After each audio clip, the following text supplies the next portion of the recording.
Bueno, vamos a iniciar este diálogo circular colectivo con un video que se hizo ayer con motivo de la inauguración de la base aérea del aeropuerto Felipe Ángeles. Es todo un acontecimiento porque en muy poco tiempo se ha avanzado mucho. Es el aeropuerto en construcción más importante del mundo, es el más grande, con la tecnología más avanzada, con estándares de calidad de primer orden. Entonces, es un buen avance. A pesar de la pandemia, se ha continuado trabajando. Han demostrado los ingenieros militares ser unos profesionales, a trabajar mucho, hacer las cosas con calidad y manejar el presupuesto de manera honesta, porque como se menciona en el video, nos estamos ahorrando 225 mil millones de pesos. Se está ahorrando el pueblo de México con esta obra. Si se compara con el otro proyecto de construir el aeropuerto en el lago de Texcoco. Entonces vamos a ver. Hoy día de la Fuerza Aérea Mexicana, en su 106 aniversario, vamos a visitar el aeropuerto Felipe Ángeles, a inaugurar la base aérea. Es una hazaña el que en tan poco tiempo se tenga ya terminada la base aérea del aeropuerto Felipe Ángeles. Construcción que ha estado a cargo de la ingeniería de la Secretaría de la Defensa, de los ingenieros militares. Este nuevo aeropuerto, que incluye 3 pistas, instalaciones modernas para el aeropuerto civil, va a costar cuando mucho 75 mil millones de pesos. Nos estamos ahorrando 225 mil millones de pesos.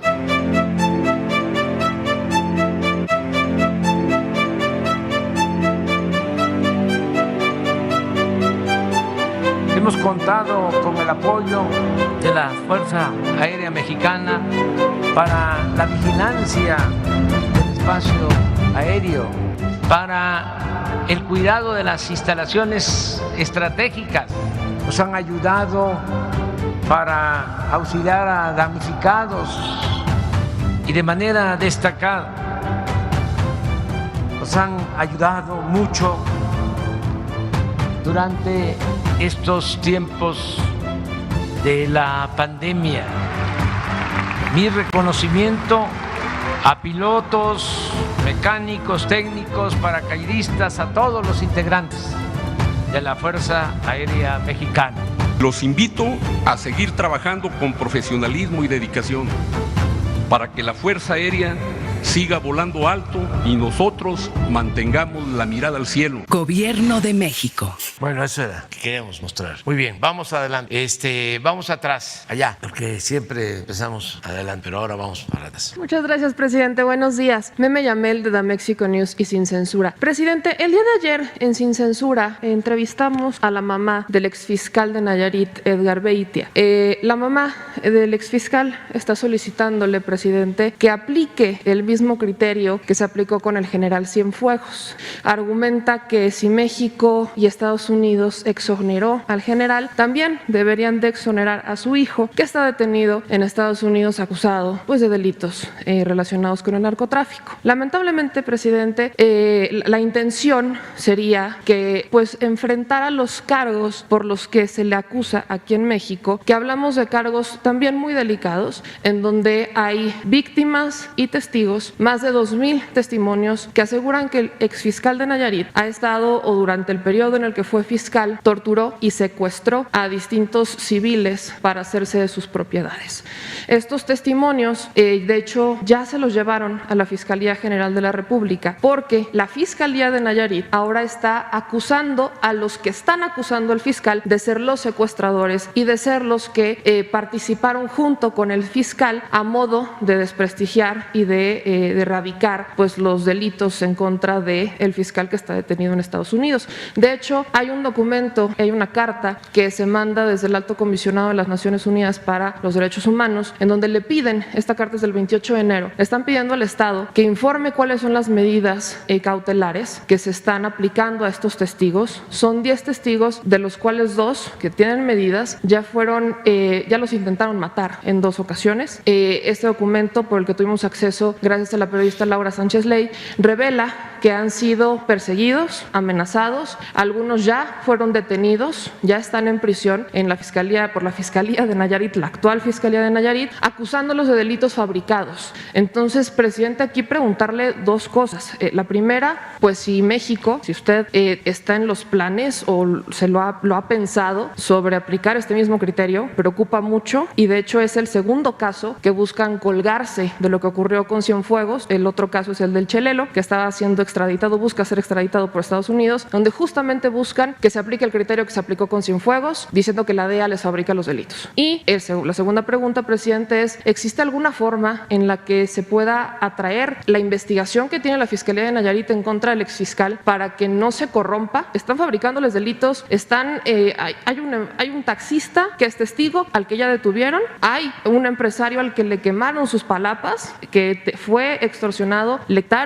secuestraron a sus familiares y le quitaron sus negocios para hacerse de propiedades. Hay videos, hay audios del exfiscal realizando esto. Entonces, ¿de qué forma podría el Estado ayudar? Porque ya está prácticamente corrompido en Nayarit. Sí, bueno, en estos casos hay que revisar la solicitud de los familiares de las personas que se considera están injustamente acusados. Eso lo puede ver la Secretaría de Gobernación. Le voy a pedir a Alejandro Encinas que él atienda este asunto. Pero también hay que acudir a la Fiscalía General de la República y no dejar de presentar estas denuncias tanto en la Comisión Nacional de Derechos Humanos como en los organismos internacionales de defensa de derechos humanos. O sea, sí hay forma de que se haga valer la justicia si se lucha en ese propósito. Nosotros nunca vamos a permitir que se cometa una injusticia. Desde luego, no somos un poder omnímodo,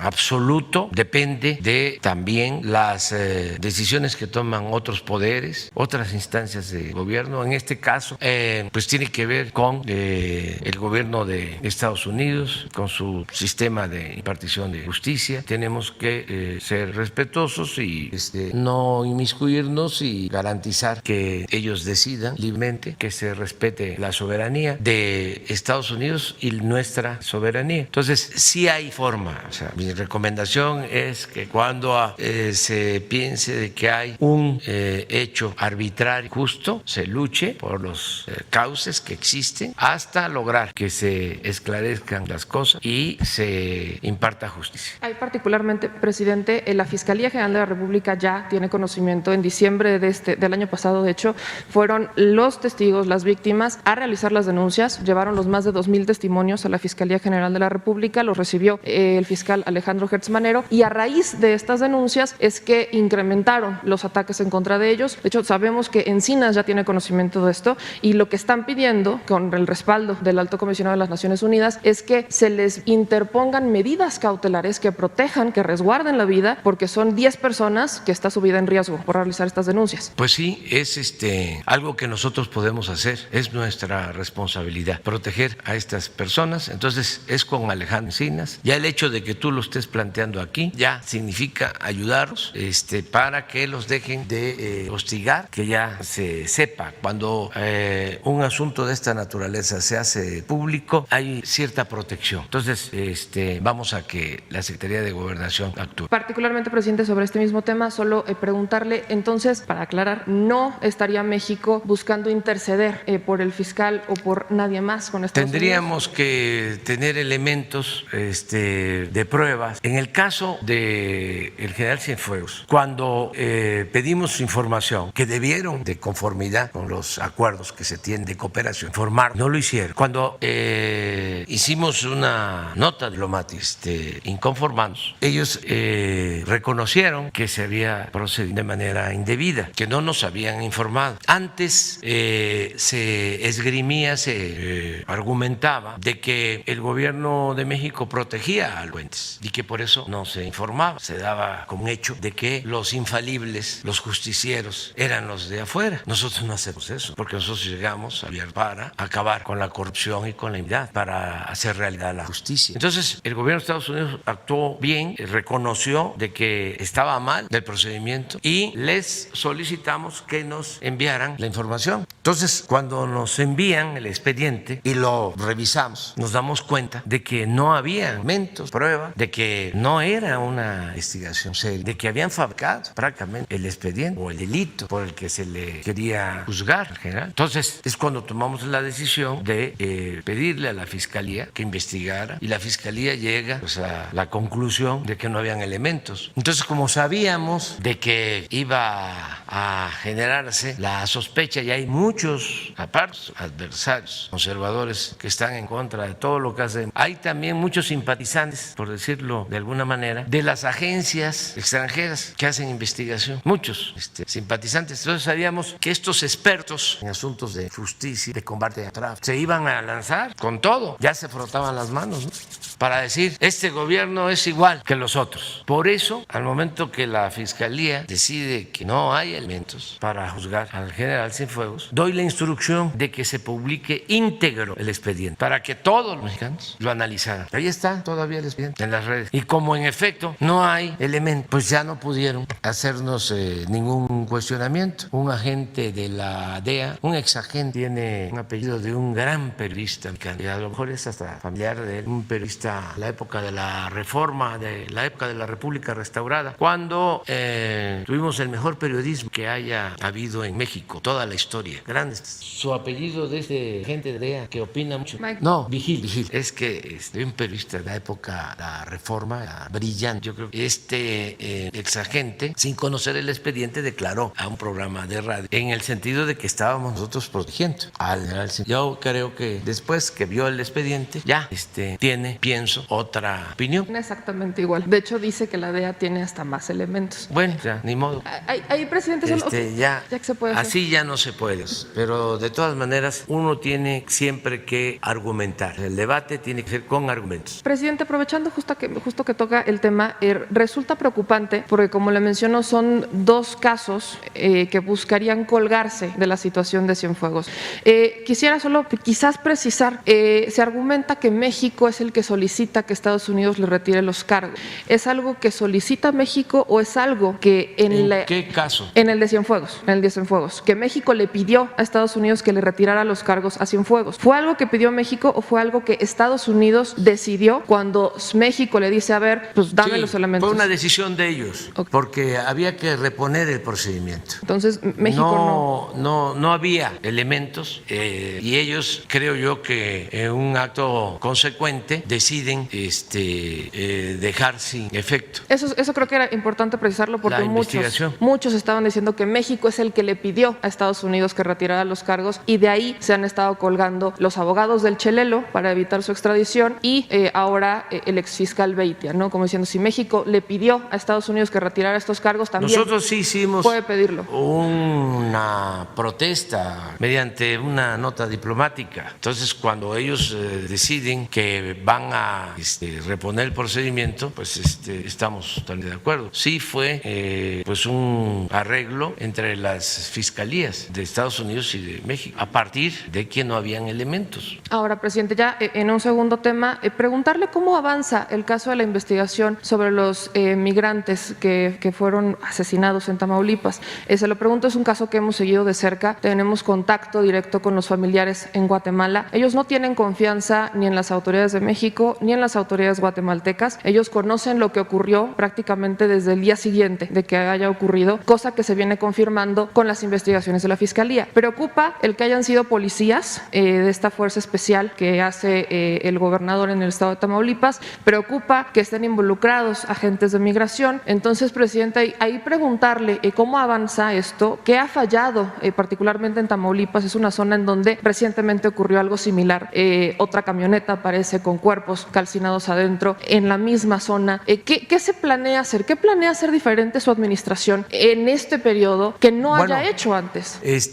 Pues dos cosas. Primero, la protección de los derechos humanos. Cuando decidimos fortalecer la frontera sur para controlar el fenómeno migratorio, estamos pensando, y lo seguimos contemplando, en proteger a los migrantes, porque no es lo mismo que estén los migrantes en albergues del sur que se internen al norte del país. Es lamentable decir esto, pero los antecedentes análisis que se tienen es que los migrantes corren más peligro en los estados de la frontera norte, en particular en Tamaulipas, por todo lo que sabemos. Entonces, fue siempre un argumento de nuestra parte, es decir, necesitamos cuidarlos, protegerlos. Si se introducen, se dispersan, no tenemos vigilancia, protección y caen en manos de la delincuencia organizada, corren peligro. Eso siempre lo planteé aquí, aún con el cuestionamiento de organizaciones de defensa de migrantes. Entonces fue un elemento. Lo otro que hace la diferencia, primero que nosotros cuidamos a los migrantes, no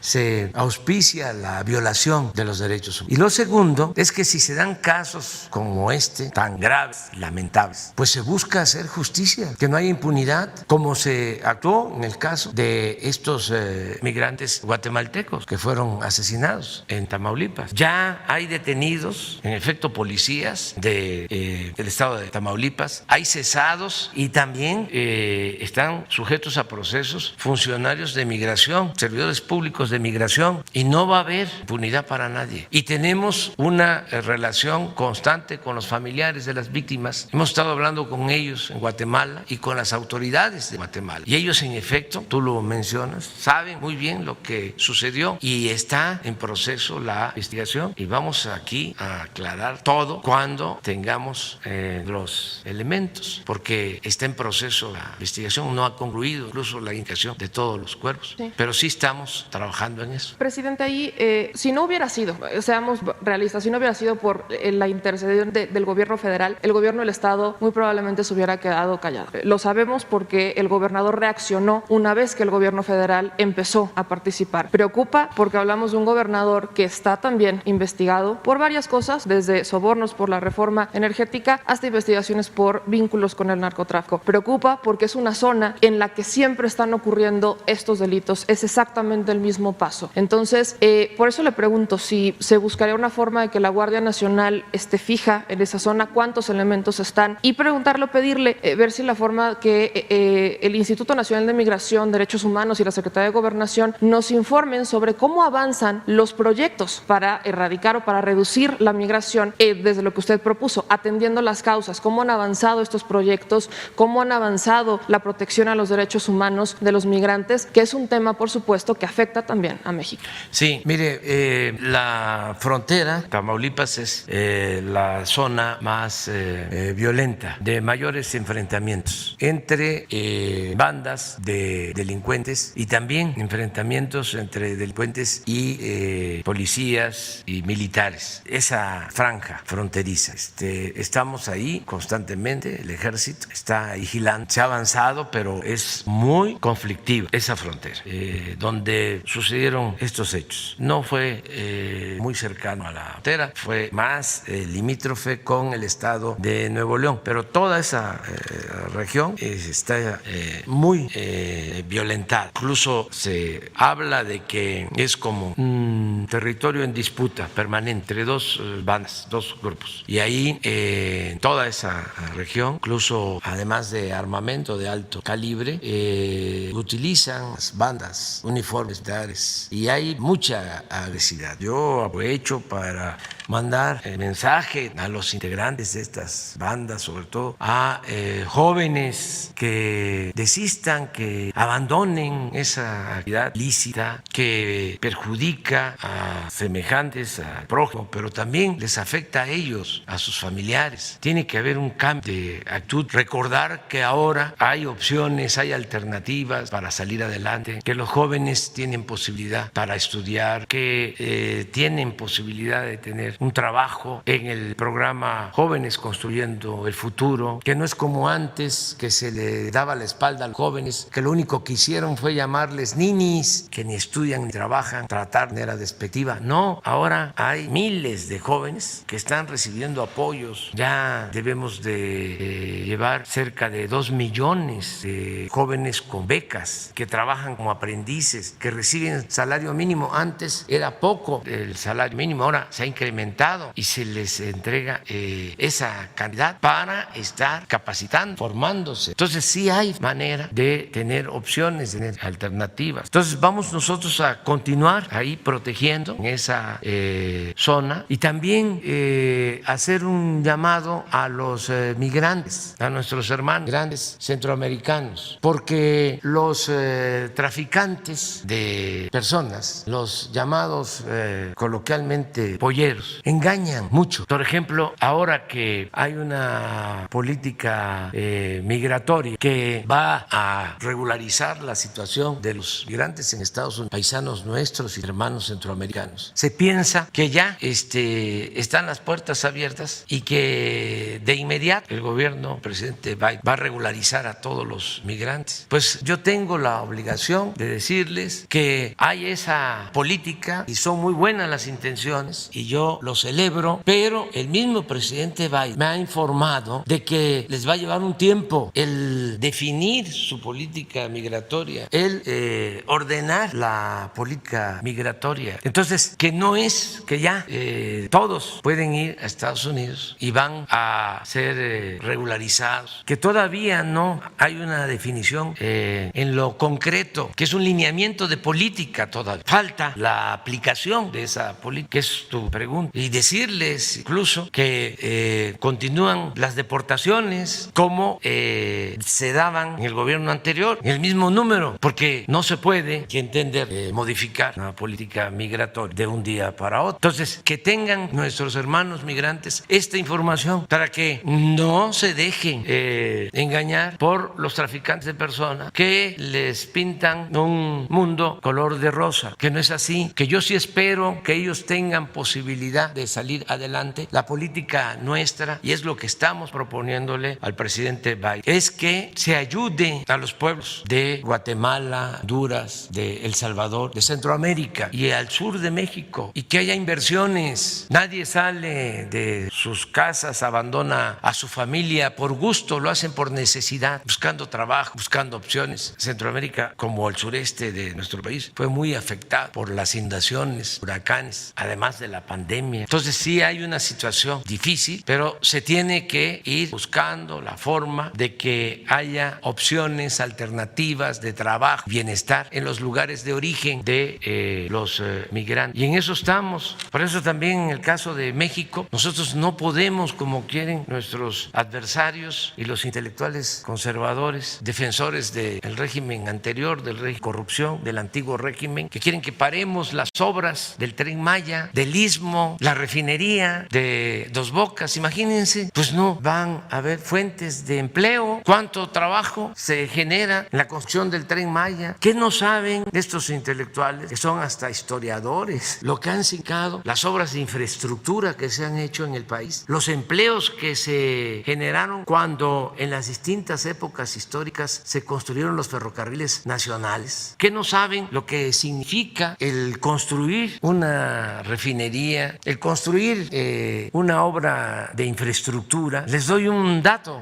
Tabasco durante mucho tiempo, décadas, era de los estados con más desempleo. Fueron de los estados que se beneficiaron con el auge de Quintana Roo, con el auge del turismo. Muchos paisanos nuestros, por necesidad, igual que veracruzanos, que chiapanecos, se fueron a buscarse la vida durante el periodo neoliberal a Cancún, a la Riviera Maya, porque era el único sitio donde había trabajo, donde por décadas hubo crecimiento económico, mientras en estados como Veracruz, como Chiapas, como Oaxaca, como Tabasco, no había crecimiento, al contrario, había decrecimiento, o sea, menos cero por décadas. Bueno, cambia la política, decidimos rescatar al sureste, ponerlo en igualdad de condiciones, porque durante el periodo neoliberal creció, y eso en términos cuantitativos, el norte, el centro, pero el sur-sureste se quedó en el abandono. Entonces ahora decidimos emparejar cosas, buscar un crecimiento horizontal en todo el territorio, y se empiezan a hacer inversiones como nunca en el sureste. ¿Cuál es el resultado? El año pasado, aún con la pandemia, aún con la pérdida de empleos, Tabasco estuvo entre los 3 estados con más empleo: Chihuahua, Baja California y Tabasco. ¿Por qué razón? Por la construcción de la refinería, por la reactivación de la actividad petrolera. Entonces, ¿qué tenemos que hacer para enfrentar el fenómeno migratorio? Pues desarrollar Centroamérica, seguir seguir con las cortinas de desarrollo de sur a norte para ir reteniendo con trabajo, con bienestar a la gente y que no se vean obligados a emigrar. Esa es la política. El gobierno de Estados Unidos tiene que apoyar en esto. Nosotros ya no queremos el Plan Mérida. Hace poco hubo una polémica sobre eso, que yo estaba planteando incluso que no existiera el Plan Mérida, aunque estaba yo proponiendo algo así. Es algo ya decidido. Nosotros no queremos cooperación militar, no queremos que nos manden helicópteros artillados. Nosotros queremos cooperación para el desarrollo, que se pueda llevar a cabo un plan conjunto para otorgar créditos baratos a productores de Centroamérica, del sureste, que se pueda apoyar con programas como el Sembrando Vida a productores centroamericanos, que se impulsen actividades productivas, que haya bienestar. Por ejemplo, es lamentable que estén afectados los países centroamericanos como nosotros y como muchos otros países en el mundo y ellos no tengan acceso a la vacuna, que Guatemala no tenga acceso a la vacuna, que Honduras no tenga acceso a la vacuna, que El Salvador no tenga acceso a la vacuna. ¿Que es mucha la vacuna que se requiere para proteger a estos hermanos? Pues no, porque no es mucha la población. Entonces hay que tener también pues una visión de solidaridad y tiene que haber fraternidad universal. Tenemos que pensar también en nuestros semejantes y en un mundo sin frontera, un mundo donde prevalezca la justicia. Entonces en eso estamos. Qué bien que tocaste el tema de la migración, porque tenía yo mucho interés en enviar este mensaje a los hermanos migrantes centroamericanos para que no se dejen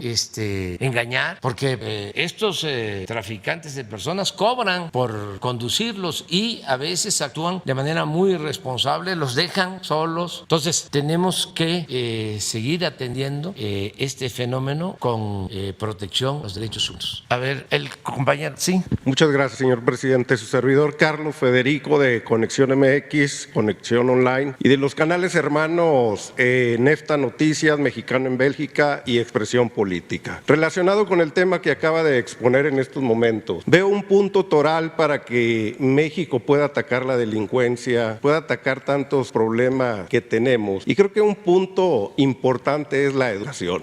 Aparte de ser un comunicador, pertenezco a la planta laboral docente de la escuela pública, soy producto de la escuela pública y veo con mucha tristeza, señor presidente, que desde hace más de 30 años, desde el tiempo del salinismo, se olvidó a la escuela a la cual la mayoría de nosotros emanamos. 30 años de atraso tecnológico, en el cual no somos competitivos ante las escuelas privadas. Recuerdo muy bien que en aquellos talleres en los años 80, en las comunidades en las cuales nosotros vivíamos, una comunidad de cerca de 600,000 habitantes, la ciudad de Torreón, Coahuila, había colegios de paga contados, con una mano los contábamos. Empezaron a proliferar en la época neoliberal la educación privada. Tristemente empezaron a tener atrasos nuestra escuela pública, la cual era competitiva, la cual teníamos los primeros lugares, los cuales gente de clase media y media baja acudían a esos planteles porque íbamos a la par. Con el tiempo y en los últimos 30 años la gente empezó a emigrar a los colegios. Hoy hasta en las colonias de bajos recursos, colonias de Infonavit, proliferan estos colegios, donde también nos regalaron esa falsa idea de que pertenecer a un colegio era de estatus social, era ser más, era ser diferente, y la sociedad mexicana en muchos lugares se las compraron.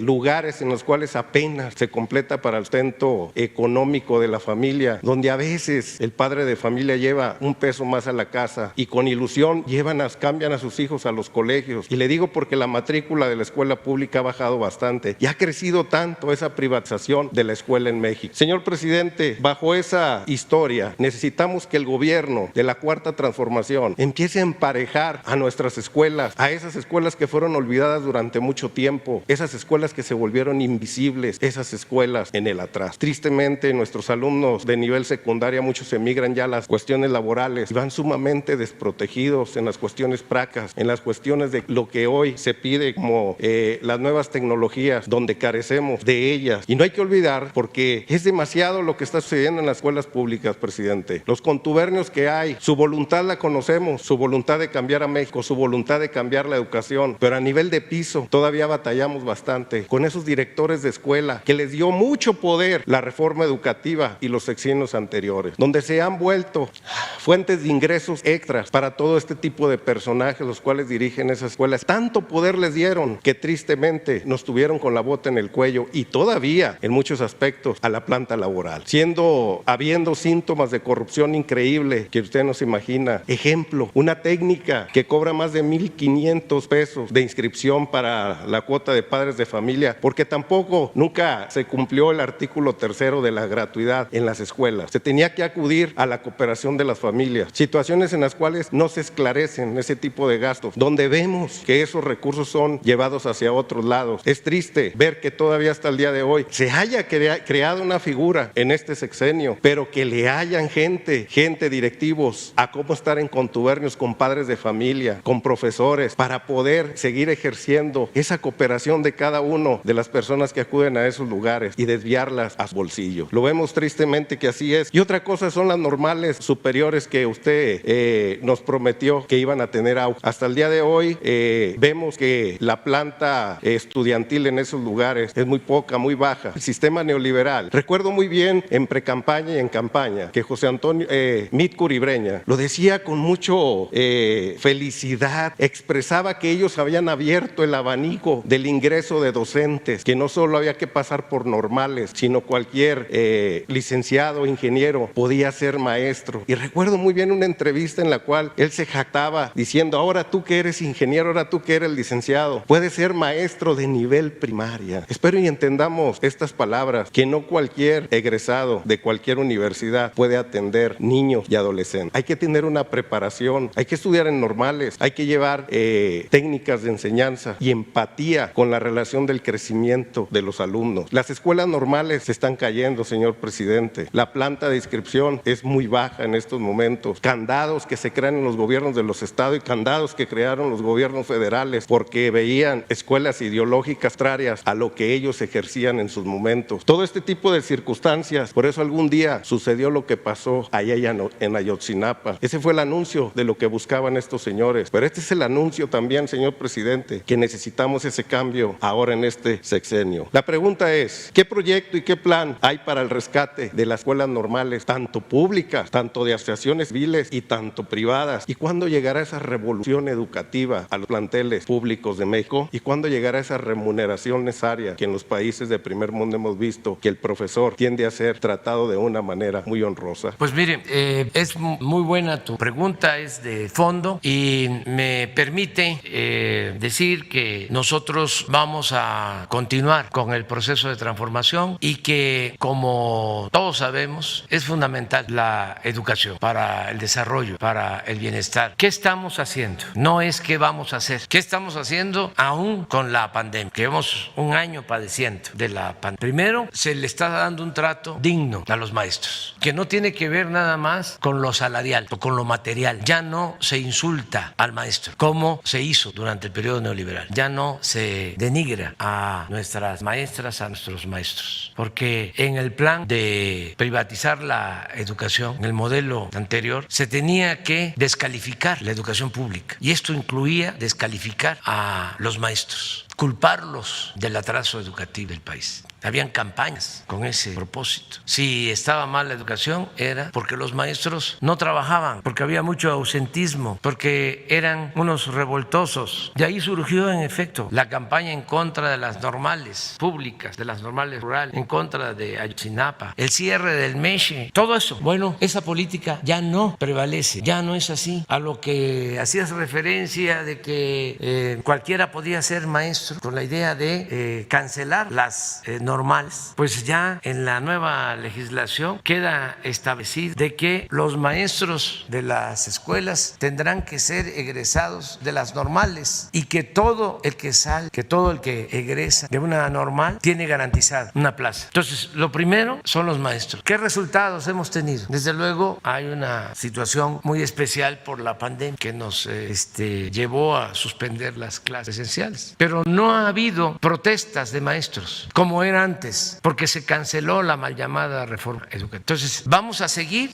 apoyando a los maestros. Esa es una política, el apoyo al sector magisterial. No se puede mejorar la calidad de la enseñanza sin el maestro. Una de las cosas absurdas de la mal llamada reforma educativa era que querían imponer una política educativa sin los maestros. ¿Cómo mejorar la enseñanza sin el maestro, sin la maestra? Si son los que están en el aula, son los que transmiten el conocimiento. Porque la verdad no era mejorar la calidad de la enseñanza lo que buscaban los neoliberales. Su propósito era poner la educación al mercado, privatizarla, convertir la educación en una mercancía que solo pudiesen adquirirla quienes tuvieran para pagar colegiatura, para pagar una escuela privada. Y en efecto, crecieron mucho las escuelas privadas, creció la matrícula de las escuelas privadas y se estancó y se redujo la educación pública. Yo nunca he estado en contra de la educación privada. El que tiene para pagar una escuela privada lo puede hacer, está en su derecho, pero el gobierno está obligado a garantizar la educación pública gratuita de calidad en todos los niveles escolares. Y eso es lo que prevalece. Educación pública gratuita de calidad. 1, y vamos a seguir con eso. 2, la escuela. Se tenía en el abandono las instalaciones educativas y inventaban que los pizarrones electrónicos, que los sistemas de compra a las escuelas. Todo para robar. Fraudes fraguados desde lo más alto de la administración pública. A ver, ¿dónde están los pizarrones electrónicos? ¿Dónde están las computadoras, los sistemas de internet que instalaban en las escuelas? No hay nada. A ver, voy por partes, porque esto es muy importante. Ahora se está entregando el presupuesto del mantenimiento de las escuelas de manera directa a los padres de familia, a las sociedades de padres. Voy a pedirle a Jesús a ver si podemos con Carlos Torres que te mande los programas prioritarios para que puedan ustedes ahora mismo, y además me sirve para informar de que ya hay 50,000 escuelas que están recibiendo de manera directa su presupuesto para el mantenimiento, y que me consta, porque por eso estoy constantemente recorriendo todas las ciudades. Acabo de estar hace relativamente poco, hace un mes y medio, en San Ignacio, Sinaloa. Iba yo a supervisar un camino a Tayoltita, de San Ignacio a Tayoltita, Durán, y me pararon unas señoras que querían que yo me bajara a la escuela, porque todo el apoyo se está entregando a las sociedades de madres, padres de familia, y se está haciendo la recomendación respetuosa de que se busque, de que sean mujeres las encargadas de los comités, sobre todo del manejo del dinero. Entonces me bajé, me acuerdo, a ver, a lo mejor encuentran el Face de ese día. La comunidad se llama El Odazal, es San Ignacio, porque esto ayuda mucho. O sea, las preguntas de ustedes a mí me sirven para comunicar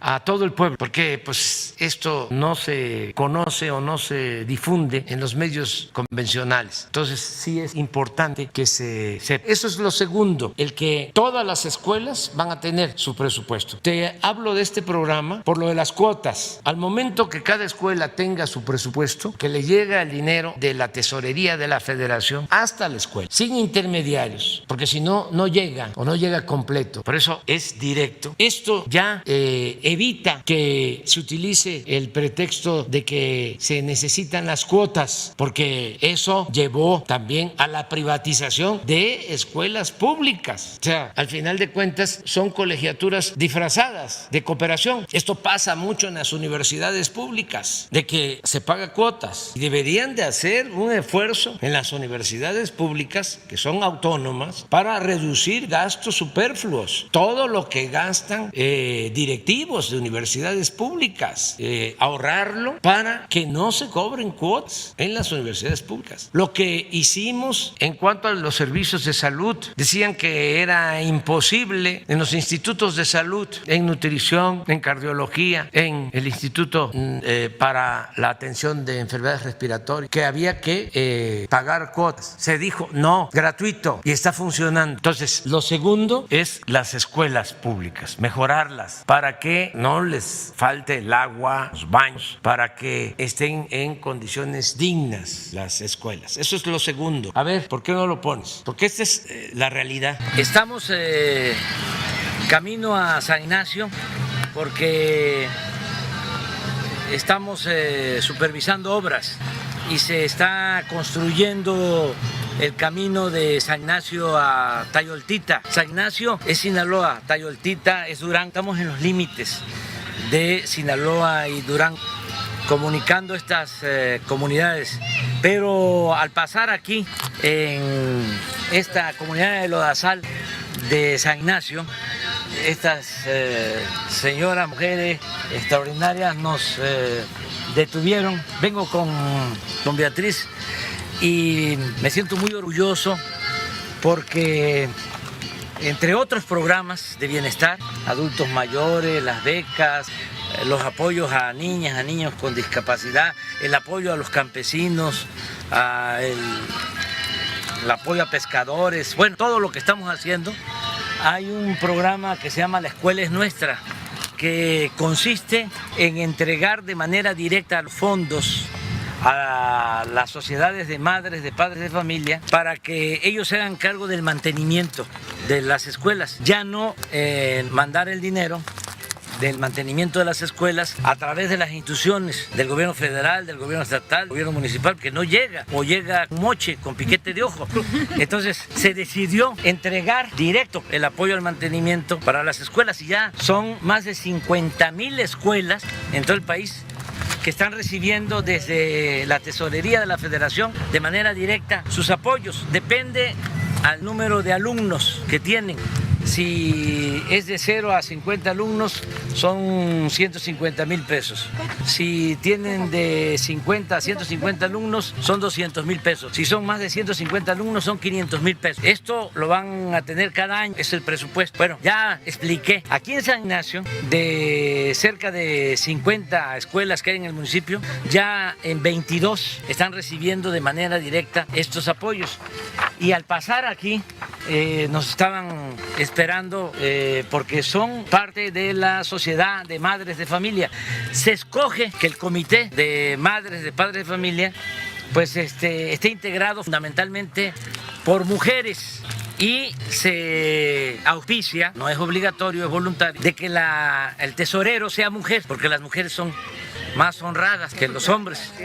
Entonces, ya hablé, bueno, repito, pero estas señoras son las de la sociedad, del comité de madres y de padres de familia de esta escuela que es Rosa Nevares, aquí en el Lodazal. A ver, ¿por qué están ustedes aquí esperándonos o qué cosa era lo que querían decirnos? Pues antes que nada, nos sentimos muy orgullosas de que se haya parado y darle las gracias porque cuando nos dijeron que nos iba a llegar este apoyo, dijimos, no nos la creíamos, y ya que nos llegó el dinero, y yo me siento muy orgullosa de haber colaborado con este programa. Corazón, ¿tú eres presidenta o eres tesorera?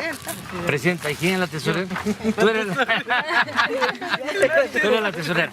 Pero a ver, ¿qué hicieron con lo que les llegó? Bueno, y cambiamos la cerca porque era una cerca de palitos. Entonces cambiamos la cerca, rehabilitamos aquel salón porque los niños solamente tenían un abanico. Pusimos aire, les cambiamos los abanicos, la pintura es nueva, tanto por dentro como por fuera. Las ventanas se cambiaron porque las ventanas pues ya estaban todas quebradas. Los baños se rehabilitaron también porque ningún baño servía. Y se puso un lavamanos porque no tenían dónde lavarse las manos. Entonces, pues sí hubo un gran cambio porque pasaban así mucha gente y la escuela estaba muy deteriorada. Y pues sí, la verdad estamos muy contentas de que nos haya dado ese apoyo y que nos siga apoyando. Pues yo les dejo un abrazo, les dejamos un abrazo y nuestra felicitación por lo que están haciendo. Sí. Entonces, este programa demuestra, como otros, que si se entregan los apoyos de manera directa, sin intermediarios, a la gente, se hacen estas cosas y el dinero rinde y se maneja con honestidad. Si es a través de las dependencias, pues, o si llega muy,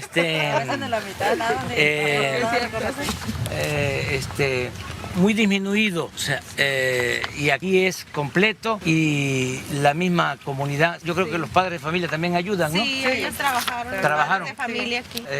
Dieron trabajo voluntario. Ajá, sí. ¿Y cuántos? Y nosotros como madres de familia también, nosotros nos encargamos de pintar todo, sí. como la madre, todas las madres de familia vinimos y pintamos. Va a continuar este programa, sí. Así va a ser en todo el país, todas las escuelas. Sí. Les decía yo de que hay ya más de 50, pero nos faltan, porque son como 120,000, pero todas van a tener su presupuesto para el mantenimiento.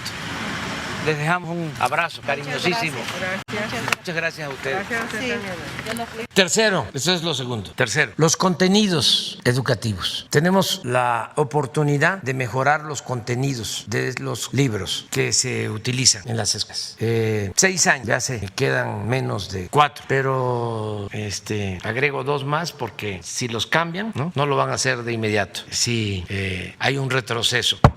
Toco madera, de que no sea así, pero en el caso de que cambie la política, son 6 años con contenidos educativos nuevos, donde se fortalezcan valores culturales, morales, donde se afiance el humanismo, donde se pueda decir nada humano me es ajeno, donde se afiance el civismo, la ética, la fraternidad, el amor al prójimo, donde quede de manifiesto que solo siendo buenos podemos ser felices. Eso como tronco común, el humanismo, y de ahí la técnica, la ciencia, las matemáticas, la física, la biología, pero con un tronco humanista. Nos importan los contenidos de los libros para la prevención en materia de salud, nutrición. Nos importa mucho el que haya orientación en contra de las adicciones, la no violencia, todo lo que tiene que ver con lo formativo. Entonces, eso es lo tercero. Ya hay un equipo trabajando con ese propósito de mejorar los contenidos de los libros, textos. Y 4, mantener, y esto no es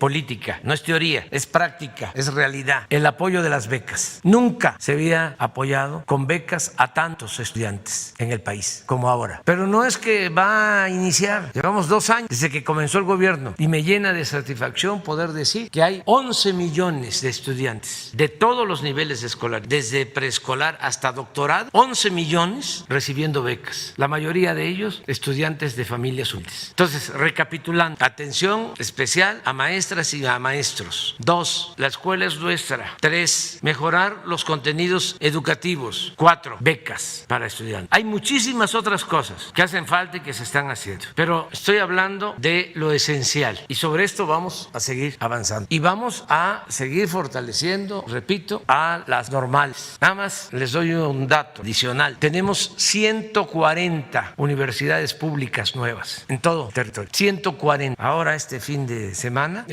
voy a gira, empiezo en Tlaxcala y voy a la inauguración de una universidad pública gratuita. Entonces, sí se está avanzando en el terreno educativo y lo vamos a seguir haciendo. Gracias, presidente, por la exposición queda más claro ahora sí hacia dónde vamos. En otro ámbito, señor presidente, nos llama mucho la atención del video que nos acaba de presentar hace un momento, de cómo con tan poco se puede hacer mucho. Me queda claro que en los anteriores sexenios no tuvimos ninguna obra magna de las más de 5 que se están haciendo en sus sexenios. Don Abel Reynoso, que es un peronista exiliado en los Estados Unidos de Norteamérica, creo que a veces tienen que venir, es argentino él, creo que a veces tienen que venir opiniones de gente que vive fuera de México, porque cuando entramos en este dinamismo, tal parece que ya no valoramos lo que está sucediendo ahorita en México, se nos vuelve tan cotidiano que en momentos escuchamos gente de otro país y nos damos cuenta del valor de lo que está sucediendo, que somos parte de un cambio, que somos parte de una transformación, que somos parte de una revolución. Y él externaba de las obras magnas que están haciendo en este país, que no está sucediendo en otra parte del mundo. Y quería relacionarlo con una autopista que todavía no se termina, que fue una obra magna que no se terminó en el calderonismo, sino se terminó entre comillas en el peñismo, la carretera Durango-Mazatlán, que tristemente, constantemente pasamos por ese lugar. Y cuando llegan las épocas de lluvia, desaparecen muchas partes de la carretera. Una obra que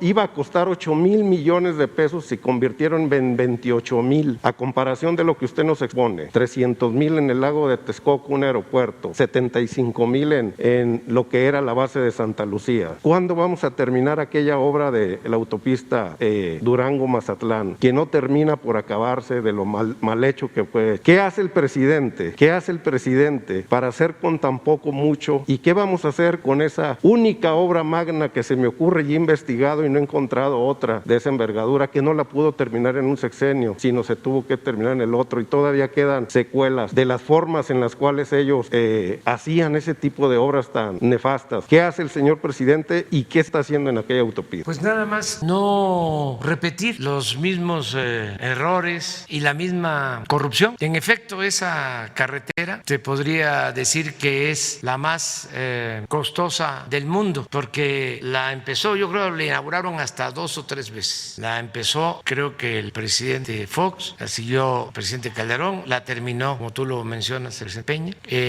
Los costos estimados fueron superados con mucho, a pesar de ser una obra de ingeniería difícil, no se hizo con la calidad suficiente y ahora requiere de mucho mantenimiento para poderla mantener funcional. Es algo que se evitó, entre otras cosas, al tomar la decisión de no hacer el aeropuerto en el lago de Texcoco. Imagínense cuánto se hubiese destinado al mantenimiento del aeropuerto en el lago de Texcoco. Si hay hundimientos diferencial hasta de medio metro por año en esa zona. Es la zona más baja, con más fango en todo el Valle de México. O sea, se esmeraron en escoger ese sitio, el menos indicado, porque estaba de por medio el negocio, ya lo expliqué ayer. Si hacían ese aeropuerto a como saliera, se iban a quedar con los terrenos del actual aeropuerto, 600 hectáreas, y ya tenían proyectado hacer una especie de Santa Fe. Entonces era un gran negocio inmobiliario. Construían el nuevo aeropuerto con un costo estimado originalmente de 300,000 millones y tenían que cerrar el actual aeropuerto, o había que cerrar el actual aeropuerto. Nada más daba yo como datos el hangar presidencial que se hizo hace 5 años costó 1,000 millones de pesos y se tenía que abandonar. Y la terminal 2 del aeropuerto de la ciudad se hizo hace 15 años y costó 12,000 millones de pesos. Iba a desaparecer porque argumentaban que no podían convivir o mantenerse el aeropuerto de la Ciudad de México y el de Santa Lucía, que con el nuevo aeropuerto se tenían que cerrar los 2 aeropuertos, el de la Ciudad de México y la base aérea de Santa Lucía, porque también en Santa Lucía estamos hablando de 2,600 hectáreas originales y también tenían apetito, hambre de dinero. ¿Cómo estaba el nivel de descomposición, de corrupción, que corrompieron hasta una institución de aviación que maneja todo lo relacionado con los espacios aéreos? Creo que se llama Mitre. Esa institución de fama mundial especializada llegó a dictaminar que no se podía, por interferencia aérea, hacer el aeropuerto Felipe Ángeles. Ayer que fuimos se demostró que pueden manejarse 3 aeropuertos al mismo tiempo: el Felipe Ángeles, el aeropuerto de la ciudad y el de Toluca. Pero la corrupción se extendió a todos. Recuerdo que este organismo presentó su dictamen en la madrugada del día que tenía yo que salir a informar sobre el asunto. Hoy lo recordé, se nombró una comisión y esa comisión me presenta un dictamen diciendo que había que continuar con la construcción del aeropuerto en el lago de Texcoco. No dormí y en la mañana siguiente hablé con el secretario de Comunicaciones. Venga, le dije a la oficina, quiero hablar con usted. Todavía no tomaba posición de la oficina, pero me tocaba decir. Digo, no puedo tomar esta decisión. No vamos a cometer y voy a consultar al que me ayude indicando. Por eso tengo mucha confianza. El pueblo es sabio, el pueblo es mucha pieza. Tengo muchas experiencias sobre eso. Cuando me iban a desaforar, ¿quién me sacó adelante? ¿Quién me sacó a flote? El pueblo. Le creo al pueblo. Yo soy un beneficiado de las decisiones del pueblo. Entonces, el pueblo es el que nos salva en circunstancias difíciles. Entonces tomamos esa decisión. Bueno, ayer ya quedó demostrado que sí se podía hacer el aeropuerto. Regresando a la carretera, pues es lo mismo. Hay que estar dando mantenimiento. Lo tenemos que seguir haciendo. Se tiene que seguir dando mantenimiento. ¿Por qué costó tanto? Por la corrupción. Para que todos tengamos claro, si una obra costaba 100 millones, la podían cobrar hasta en 1,000 millones. 10 veces más. Les voy a poner un ejemplo, porque no me gusta hablar sin pruebas o al tanteo. Cuando fui jefe de gobierno construimos un hospital en Iztapalapa. Ahí está el hospital. Se llama Belisario Domínguez. 150 camas. 350 millones de pesos. Poco después se hace un hospital en el Estado de México. Zumpango. Está el lago. Zumpango. Mediante los llamados APP. El Congreso del Estado de México aprueba la construcción de ese hospital. Va a costar, porque todavía no se termina de pagar, 125 camas. El de Iztapalapa Iztapalapa 150, el de Iztapalapa 350 millones. Este va a costar 6,000 millones de pesos. Tiene que entregar el gobierno del Estado de México a la empresa que hizo el hospital 220 millones de pesos al año durante 20 años. Pero así está el de Iztapaluca, con el mismo mecanismo. ¿Quiénes son esos empresarios? ¿Quiénes autorizaron esos atracos? Se los dejo de tarea. Desde luego, influyentes del más alto nivel. Sí, Zumpango, del señor Hinojosa. ¿Cómo se llamaba la empresa? IGA. ¿Y el de Iztapaluca? ¿Qué empresa? La del señor Gerard, cuñado de Carlos Salinas de Gortari. ¿Quién era el que autorizaba este tipo de inversiones o gastos? El que estaba de subsecretario de Hacienda, que luego fue secretario de Hacienda, cuñado de Gerard, González, José Antonio González Anaya. Entonces, contestando tu pregunta, para los incrédulos, si acabamos con la corrupción, logramos el renacimiento de México. Nada ha dañado más a México que la deshonestidad de los gobernantes. Ese es el principal problema, no hay otro. Y fíjense cómo se encubría. No se trataba el tema ni en la academia. El tema de la corrupción estaba vedado. No hay materias que traten sobre este asunto en las universidades. Los investigadores no consideraron de que esto era importante. Ya ni hablemos de los políticos. En el discurso no existía el tema de la corrupción. En los medios de comunicación menos. Cuando se trataba de la peste, no de la pandemia, de la peor peste, de lo más funesto, de lo que estaba destruyendo al país, acabando con México. Entonces, yo tengo por eso mucha fe en el porvenir, porque si no hay corrupción, podemos hacer estas obras como la del aeropuerto Felipe Ángeles. Podemos hacer